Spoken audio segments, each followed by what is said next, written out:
This is Zeb from Bask. You're watching Heavy New York. Heavy New York! What's up, everybody? It's Alex from Heavy New York. We are back at Gold Sounds in Brooklyn, and we are here with Zeb of Bask. Thank you so much for your time today. Yeah, anytime. Thank you. Yeah. It's so awesome to have you here. Your newest record is 3, which came out this year. Do you just want to give like a brief rundown on how the making of this record was, the recording, all that fun stuff? Yeah, sure. So we recorded it in 4 days at Echo Mountain Studios in Asheville, North Carolina. It's like a big old church that's been converted into a studio. It was a great experience. Matt Bayless recorded it from Seattle. And yeah, we just kind of set up live and just played it like we played it in the practice space. That's awesome. Yeah. Recording it in an old church, that maybe have an influence on like the album artwork itself? It did a little bit, yeah. I mean, it was a little unintentional, but it kind of, when we saw it, it kind of has this sort of religious artwork kind of feel to it a little bit, like a kind of a Renaissance-y sort of vibe. So yeah, I think there's like maybe an indirect, subtle influence there. Yeah.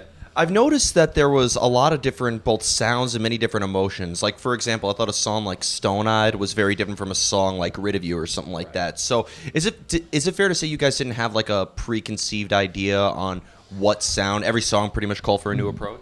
Yeah, so I think we try not to like... we try and think of like a bigger concept overall, maybe lyrically or feeling-wise a little bit, but it's more... we try not to keep things too similar song to song, like there's a big effort to kind of make things feel fresh each time, like at least by part of the band. Like I think the rhythm section is really trying to mix things up a little bit, and then maybe guitars and melody instruments are trying to keep things a little more cohesive. So it's like a push and pull kind of thing between band members for that. Yeah.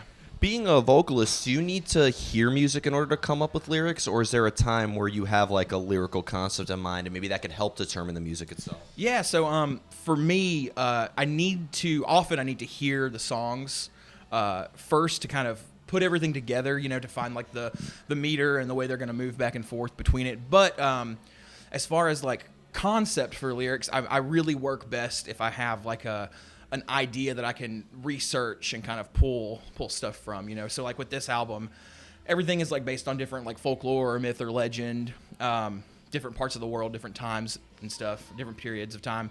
And so I used those things to kind of help pull a lot of influences for the album, reading and finding different stuff. It's fair to say you take inspiration from both like an internal and an external source, right? Definitely, yes. I think it's really external filtered internally, like these ideas, like try and like get into like a kind of a character standpoint and then write from like a first person perspective, but not necessarily my first person perspective. So fair to say, like, is this character maybe like an extension of who you are, or do you try to, is basically, might be too deep of a question, but like, is music a way of expressing yourself or escaping yourself? Ooh, I mean, for this record, I think trying to escape, but kind of finding some things. Like I think the songs that felt most emotionally connected for me were when I could really, really dive into like a different person's perspective, but it ended up pulling things out of me that were like deep in there. You know what I mean? Like it's a little of both. Yeah. I think your method of how you escaped is what defined you and how you. Yeah, exactly. Yeah. Now, one thing I was always curious about with Bask is like, because, there was many different song lengths. I usually save this question for the end because it's always the hardest. But how do you know when a song is done? Oh, my God. For Bask, it's when we can't stand each other anymore. No, that's not true. I love all of them, and we love each other very much. But, yeah, I mean, that's a tough thing for us. We really... when we get into, like, the writing space for us, it's, like, a lot of push and pull and a lot of, like, try things and compromise and rework stuff over and over again.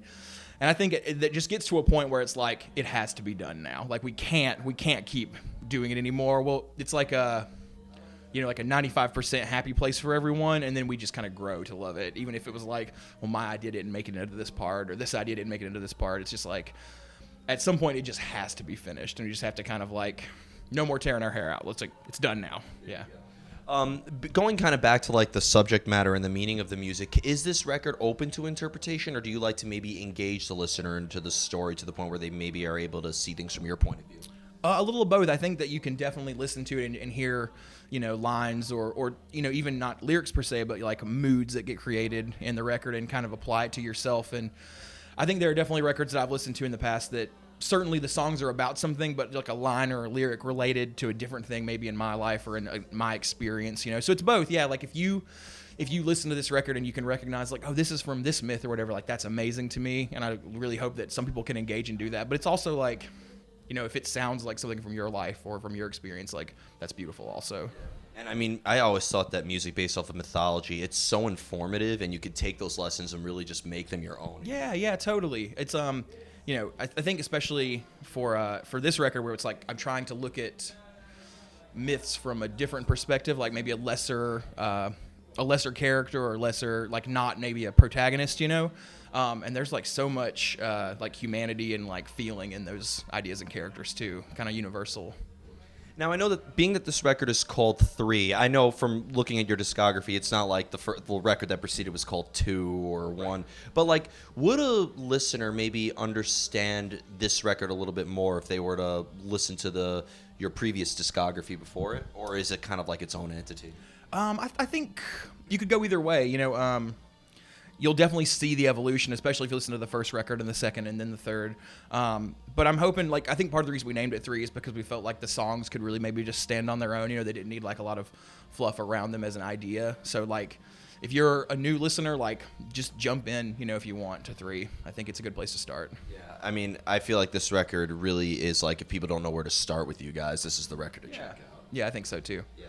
Now, when it comes to playing your material live, is there maybe a similar energy into playing live as when you're like in songwriting mode or recording, or is it a completely separate art and mind frame altogether? For me, it's very different. Yeah, it's like you put all the pieces together while you're writing the songs, and then recording is kind of like this juggling act of, or sorry, performing live is kind of like a juggling act of keeping everything all up in the air at one time. You know, like. But for other band members, I think, you know, they're looking for that catharsis that they found in the writing process, you know, that like moment whenever you hit the drum so hard or like play a chord that just like shakes the room, you know. So it's a little of both, probably different for each band member. But for me, I think it's a kind of a different ball game. And going back to the element of mythology with this record, because I always like asking artists, like, do you have to look for inspiration, or does inspiration come spontaneously? Like, did like the making of this record also, aside from, you know, songwriting, but was there also maybe like a lot of research that had to go into this as well? Yeah, there was a lot of research. So the idea, it like got sparked, you know. It came to me to like, oh, let me do songs that are like based on myths or kind of loosely based on myths. But then I had to like seek out other ones that I wanted to do for each song, or like once I had an idea for what myth to pick or what legend to pick, like looking into more specifics about it. Like, you know, I remember having to like just kind of like pour through, starting with Wikipedia and then finding other sources and stuff. And like at one point I was reading this like 15th century play in Old English and stuff, you know, just like weird nerd stuff. But like doing that, just like you could pluck all these little tiny parts that sort of helped shape the songs fully. So yeah, it was a combination, a lot of seeking inspiration though.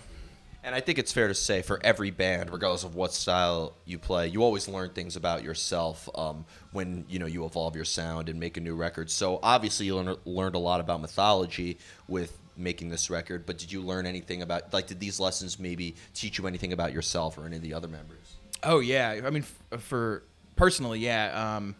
You know, I think there were definitely like characters or thoughts or ideas that like just resonated really strongly with me. You know, there's like parts in some of these songs that I have these, even if it's not lyrical, there's just, you know, when we're playing them live or in the practice space or whatever, they evoke these images, you know, that kind of resonate with the myth, but also with myself. Yeah, it's like a discovery process for sure.